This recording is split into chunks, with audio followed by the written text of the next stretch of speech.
In die Tonnelsport gaan ons na die sokkerveld. Dit is die Kareboa beker wat gespeel word. Dit is Engelse sokker. Engelse klubspanne, dit is die 4 top ligas in Engelse sokker wat daarin speel. 92 spanne, die kompetisie kom al van 1960 af. Hy word in Engels genoem die English Football League Cup. So die borg is Kareboa, so is die Kareboa beker. Saam met die Engelse Premier League en die FA Cup is dit die 3 gesogte titels om te wen in Engelse sokker. So die semifinale tyd, dit is Arsenal wat 'n wegwedstryd gespeel het in die eerste been. Daar's 2, dit is tuis en weg wat hulle speel in die semifinaal. Arsenal klop vir Chelsea, dit is by Chelsea se veld met 3-2.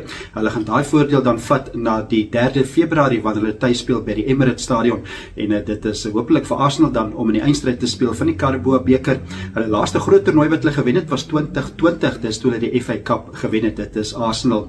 In die ander semifinaal is dit Manchester City wat ook gewys het dat hulle 'n sterk span en ons weet hulle is 'n sterk span in die Engelse Premier League, wys ook hulle sterk span in die Kareboa beker. Hulle klop vir Newcastle. Newcastle is die verdedigende kampioen en hulle klop vir Newcastle 2-0 by Newcastle. So die tweede been is 4 Februarie en dit is Manchester City wat daai 2-0 voordeel dan ook neem na hulle tuisveld.